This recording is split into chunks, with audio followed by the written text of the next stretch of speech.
your perspective, could you talk about the role that you see East African artists like Bruce Melody play in shifting that perception globally? It's the responsibility is huge. Every part of Africa, every country in Africa has a superstar that the nationals look up to. Now, beyond being successful in their own terrain, in their own country, the responsibility now becomes you need to carry the flag into other markets. When we're talking about your African giant, your Tiwa Savage, Yemi Alade, and all of these people, what they've done that's different to what most artists in different countries have done is that they've taken the responsibility to go to other markets to promote their music, to promote their culture. And Bruce Melody is at that level. He's a superstar here who's known Pan-African. He has hits and collaborations with artists from Kenya, from Nigeria.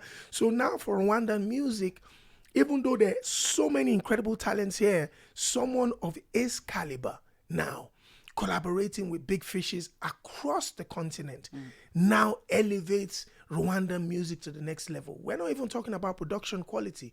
We're not talking mixing and mastering. Everything already exists here. In some countries, the quality of the music is still a little bit low. The sound quality is low. But here, you've got everything. The vibe, the genre, the quality of the mixing and mastering, the music videos, the styling, the dances, everything is here. But what is needed is that the big superstars now need to be more motivated to go across continent in marketing the music like they've never done before. And in some cases, a lot of cases, it's always very difficult because you might be going into markets where nobody knows you. And you being a king of your castle here, having to go to markets in Ghana, Cameroon, Ivory Coast, and basically start as an unknown, as answering questions that are meant for artists that just got into Pampas 2 months ago can be challenging. But that's what people like Bruce Melody are doing now with their collaborations and their relationships. And that's what's needed to elevate Rwandan pop music to the next level.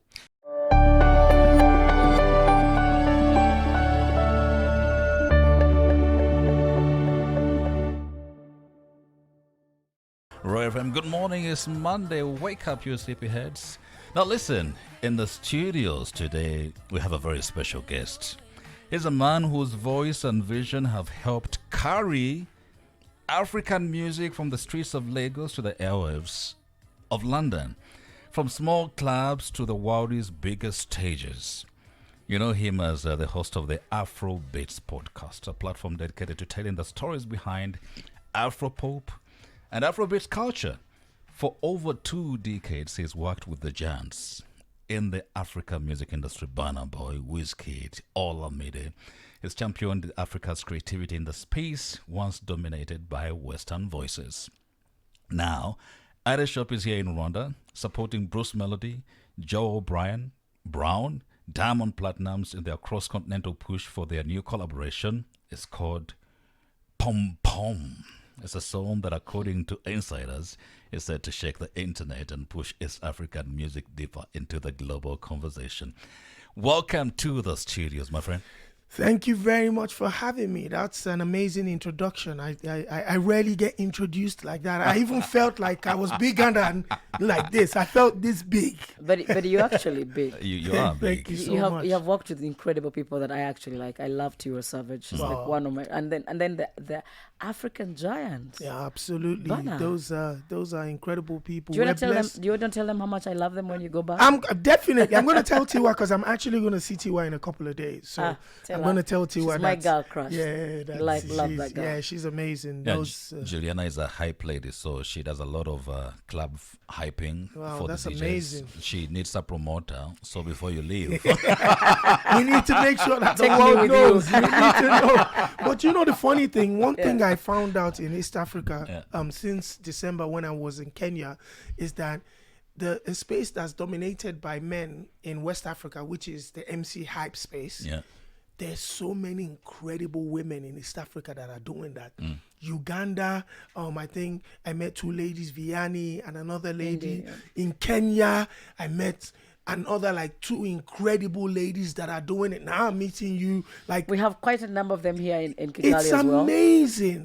We have our very own. She's called Zoba. That's She's crazy. a very good hype lady. And you know the funny thing? Women bring something that most of us guys don't. And The do you know what that energy is? different. There's also rehearsals. I see them dancing with dancers. They have different flair. The outfits are different. The vocals are different. It's just a completely different thing. So when I was in Kenya, I was blown away, and I'm excited about what women bring into this space. So yeah. Can you just big tell us a shout-outs. bit how you pronounce your name? Adesope. Adesope. It's very easy. So you've been very vocal about Afrobeats representing all of Africa, not just West Africa. Yes. From your perspective, could you talk about the role that you see East African artists like Bruce Melody play in shifting that perception globally? It's the responsibility is huge. Every part of Africa, every country in Africa has a superstar that the nationals look up to. Now, beyond being successful in their own terrain, in their own country, the responsibility now becomes you need to carry the flag into other markets. When we're talking about your African giant, your Tiwa Savage, Yemi Alade, and all of these people, what they've done that's different to what most artists in different countries have done is that they've taken the responsibility to go to other markets to promote their music, to promote their culture. And Bruce Melody is at that level. He's a superstar here who's known Pan-African. He has hits and collaborations with artists from Kenya, from Nigeria. So now for Rwandan music, even though there are so many incredible talents here, someone of his caliber now collaborating with big fishes across the continent now elevates Rwandan music to the next level. We're not even talking about production quality. We're not talking mixing and mastering. Everything already exists here. In some countries, the quality of the music is still a little bit low. The sound quality is low. But here, you've got everything. The vibe, the genre, the quality of the mixing and mastering, the music videos, the styling, the dances, everything is here. But what is needed is that the big superstars now need to be more motivated to go across continent in marketing the music like they've never done before. And in some cases, a lot of cases, it's always very difficult because you might be going into markets where nobody knows you. And you being a king of your castle here, having to go to markets in Ghana, Cameroon, Ivory Coast, and basically start as an unknown, as answering questions that are meant for artists that just got into Pampas 2 months ago can be challenging. But that's what people like Bruce Melody are doing now with their collaborations and their relationships, and that's what's needed to elevate Rwandan pop music to the next level. But sometimes that question can be huge. Yes. A question and a task Yes. when you say they should take the responsibility. Yes. And let's say an artist is listening to us right now. Yes. They might be thinking, well, where do I even get started? Should it be the role of promoters, No. those who see the opportunity in the industry? How does an artist pick themselves up? So first of all, promoters only know one thing: money. They know how to make money. That's all. And promoters will only invest in an artist that people actually want to pay to see. For people to want to pay to see you, they have to know you. For people to know you, you have to promote yourself to them. So where you start from is picking up your passports. I know that in this studio, you must have welcomed Nigerian musicians that you never had an idea who they were before. But you know what they did? They got up from Lagos, Nigeria, invested in a plane ticket, came here, got a PR person that took them to radio stations and television stations in Rwanda to introduce themselves, not only to you as media personalities, but to the listeners and the viewers in this country to help them promote and sell their music. Music or creativity is something that has to be sold. It cannot travel by itself. You have to make the difficult decisions to go and tap someone on the shoulder and say hi. I say something to my friends since I've come here. Drake, one of the biggest musicians in the world, when he walks into this room, you know what he does? He says, hi, my name is Drake. Even though everybody and their mother knows who he is. Whenever he performs on stage till tomorrow, he starts the show with, "Good evening, ladies and gentlemen, my name is Drake." And when he finishes the show, "Thank you for having me, I've been Drake." So even the biggest musician in the world is still believing that there might be somebody Who doesn't know that them? doesn't know them. And So when you there's see, power in being out there. you and have to showcasing. be. Tell your story. You must. Nobody else can tell it Yeah. for you. So when you travel across the world promoting yourself, sometimes the music might not even resonate immediately. It might be the personality that people enjoy. You know, Diamond Platnumz has become a Pan-African superstar largely because of his personality. He's got drive. His colors are amazing. He dances crazy in the videos. Now we see him on Netflix where he's becoming this guy that's dating multiple women and whatever. But if you look at it, what's supposed to be negative towards Diamond has become a positive. How many lover boys who we know who his main girlfriend is, does the world still celebrate? Nobody likes that. But because we have now gotten to like him as a personality, people are now being introduced to his music. We're even embracing his new marriage. Exactly. Yeah. And that is because he's one of the first people that has really gone around Africa and now the world to promote himself, even though his music is predominantly in Swahili. But the world is accepting it. And he's learning the language to communicate with the world. The first time I met Diamond, close to 10 years ago, he needed a translator. Now Diamond Platnumz is doing interviews. He's doing interviews on Angela. With Angela Yee. He's doing Yee. interviews. Very good English. Speaking just English. That is someone who knows what to do to get across the line. Where he met challenges, he went back, did his research to make sure he jumps over it. And those are the little things you need to do. It doesn't have to be something huge. And when I say responsibility for Bruce Melody, I say it because he is a big superstar. The young entertainers in Rwanda today, their biggest aspiration is become a Bruce Melody someday. So now when they look at him and they see that even this big superstar is still making new journeys, traveling to Accra, going to South Africa, promoting in Nigeria, going to America. Guess what?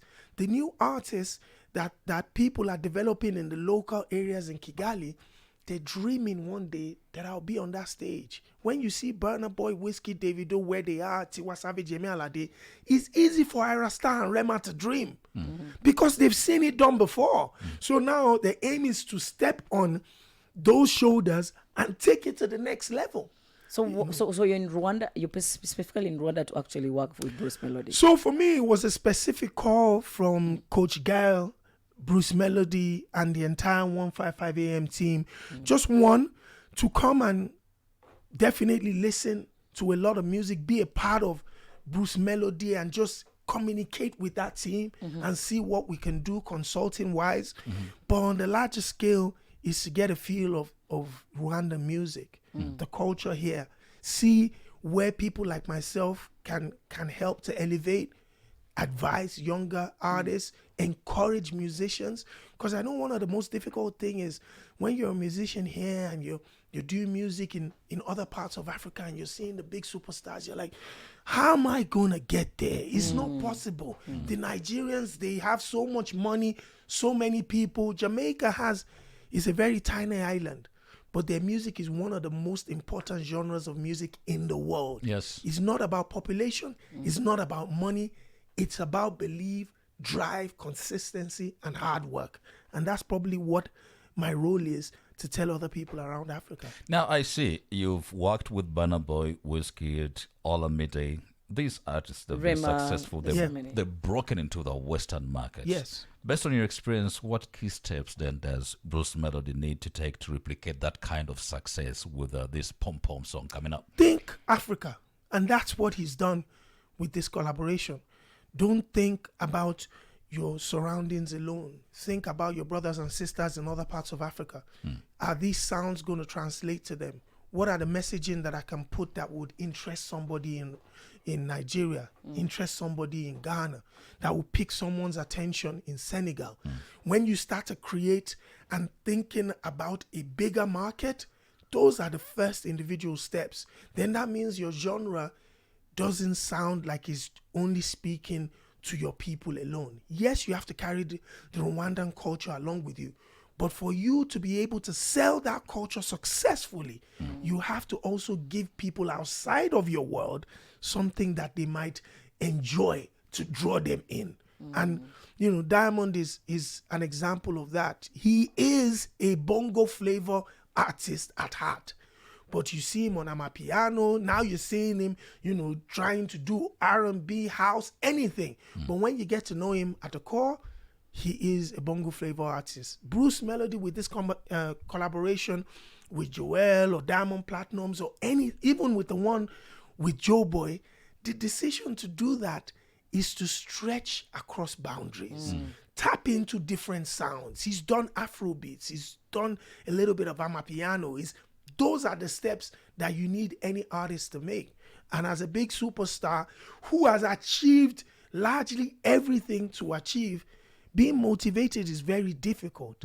But starting afresh and tapping into different cultures and sounds might be that motivation that a successful Bruce Melody needs to make big steps around the world. You've mentioned that Rwanda's recent PR investments in sports and events have boosted visibility. 100%. Do you think the music industry here is leveraging that momentum enough, or does something more need to be done to tap into that potential? You asked an incredible question. That's a fantastic question. First of all, with the sports and tourism, you see that Rwanda is now known globally.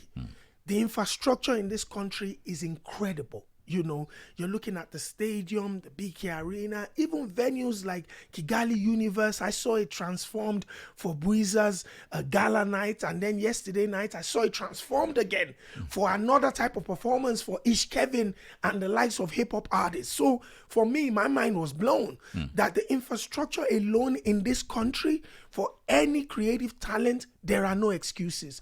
What now needs to be done is based on the PR that the sports and that is generating for Rwanda. The musicians need to find a way to pop their head out somewhere, to take advantage of the name that has been put out there in the world, and say, in addition to sports and all these things, there's also incredible music. Listen, the Gakonda sound, for me, is a very global sound. If you listen to compa music from Haiti and the Francophone side, it sounds like that. You know, you listen to rumba from, you know, the Congolese side, or it sounds like that. So if there's already a sound that you're creating within Rwanda that has that much of a global appeal, and there's the PR that's been done with all these investments, the musicians needs to step up. I think there is no excuse for any musician here to really become a Pan-African star, because you have what a lot of Africans are dreaming to have: stages, venues, arena, production, infrastructure. Yes, people talk about we need more government support. Yeah, great, you do. But government will back you when they see you raising your flag in places that they want to be a part of. The Nigerian government has never been a part of our music industry. But when Burna Boy wins a Grammy, you know, performing at a Grammy, Davido performing at the World Cup, Wizkid at the World Tennis Organization, Rema at the Champions League, or Burna Boy at Champions League, Thames, Burna Boy. You know what? The Nigerian government started to go they want with to them. tag along. Now they want to help. That's what happens. Government might not see the creative industry for a long time in Africa had never been seen as something that generated money. But in December, 30 December in Nigeria, Lagos generated $74 million based on the entertainment industry. In Ghana in 2023, the tourism industry generated close to $1 billion.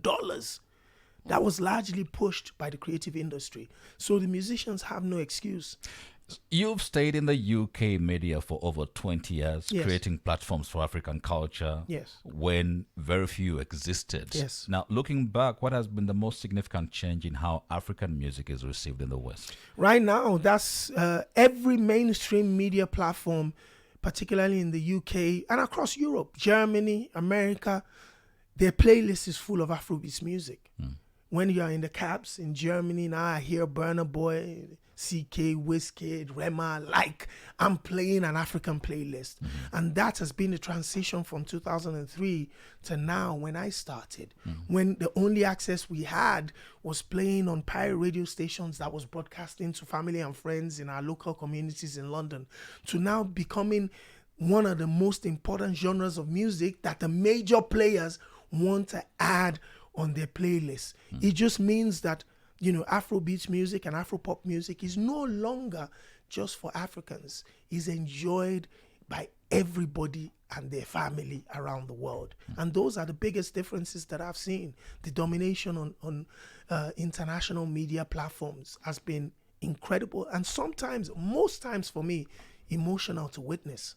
When you say that the Africa's creative industry is $1 billion gold mine, Yes.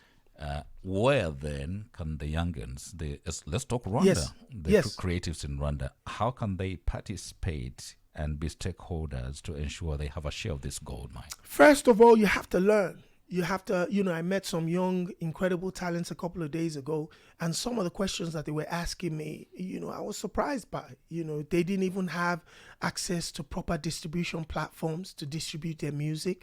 You know, that's a big challenge, which means that if you cannot distribute your music properly, get on playlists to be heard and seen around the world, then your streams will be low. Then you're not going to make money. So education is key. People need to know, first of all, what are the platforms to distribute music correctly? How do I get my music playlisted so that other people outside of my region can listen to the music? How can I ensure that my music is mixed and mastered correctly so platforms like Spotify and Apple will prioritize my music? Those are the areas. Creation of music, production, music marketing, social media marketing and influencing. Those are the new industries that's been created where people have actually become billionaires in Nigeria just off of that. And I think creatives in Rwanda, young creatives in their bedrooms, can join this incredible industry and maximize, you know, the rewards that can come from it. Some of the biggest records you've heard, your Ye, your Love Wantinti, were created in bedrooms in Lagos, Nigeria, with no electricity, a laptop and a microphone. Love Wantinti is about to sell 10 million copies in America. Beautiful song, I love it. He loves this song. I was one of the people that first sent it out globally. I worked with CK and Chocolate City since 2014. I was the one that invited him to the UK for the first time for his first media tour when nobody cared, alongside Black Bones, you know. So I've been blessed to have worked with incredible records that have gone global. Mad Over You, Run Town, Juice, YC, Yemi Alade, Johnny. You know, I've been involved with a lot of incredible talents when nobody bothered. That's why when I see young talents here in Rwanda that seems like nobody's bothering, I can see them. I saw Rema and told Rema in 2019 that he was going to change Afrobeats. And to be with him in 2025 in Spain, becoming the historic man that he's becoming, you can imagine how I feel, knowing that I saw that. So when I see all these young guys here, I see beyond what they see. The despair that, oh man, I'm here. No. You've got the talent, you've got the sound, you've got the energy. Now you have to put in the work. I think I have tried to follow the story when you came into the country. Is this your first time in Rwanda? No, this is my second time. I came for Trace Awards, I think it was 2 years ago, but that was just like professional for the work. Trace Awards, we didn't really do anything. I didn't immerse myself in the culture. And when the call came from Coach Gael this time, even though there's the big wedding in America that we all had the opportunity to go to. That's what I was actually talking about, because I saw your socials, and you and Davido are very close. Yes. And at some point he actually gives a word of thanks to you. Yeah, that's my and brother. you didn't attend his wedding. Yes. And I was like, how come you chose Rwanda? I was supposed to be there. I had flight tickets and hotel accommodation booked, but I've been speaking to Bruce Melody and Coach Gael for a while, trying to come here and find time to come here. And I know myself, I make decisions at times that really help me spiritually and emotionally.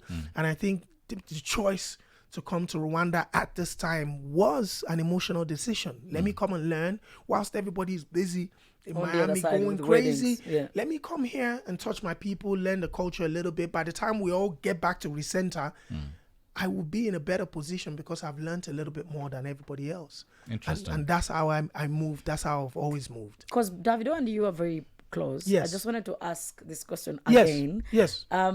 Does Davido's weddings get funded, or it's actually personal It's money? a personal funding You thing. can. How many weddings? This is like the third one. I think this is the third or second one. This is the third. Wow. Introduction, traditional wedding, and Yeah. I think this is the white wedding. But you have to understand, Davido is one of the biggest global brands in the world. Not only has this wedding become a family and friend affair, it's become a representation of how much people love him globally. His headline news, whatever he does, and ultimately that translates to his brand power alongside his beautiful wife.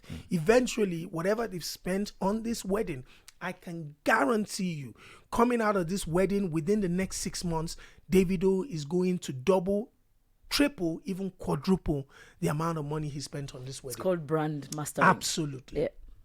Interesting aspect to look at things. I mean, we need to find a way to have a wedding Yeah. and do another one. And make money out of the other one. Interesting. Very, very interesting. If you are not sleeping, you have to be creative around your brand. You have to. You have to. It's a 24-hour job, and Yeah. it's a consistent thing that you have to do. Once you believe in yourself and you think the world needs to hear, you have to keep pushing. Yeah. What is it that you have most appreciated about Rwanda? Just your being here. I think the welcome. I think, the openness. People are inquisitive. They want to know. They believe that, someone like myself has a little bit of information I can share, and people are willing to listen. So there's incredible welcome. There's that inquisitive that people want to know what's going on. How can we do better? How can I better myself? And a lot of times, human beings, when they're successful and comfortable, they don't ask those questions. So I've been really impressed with the welcome and then the show of questions too. Been nice to have you here on the show. Thank you. Unfortunately, our time is really, really fast spent, but this conversation will be kept online for those who want to hear it. It's Jesse and Juliana. Our pleasure. It's now 6 minutes to 10 o'clock.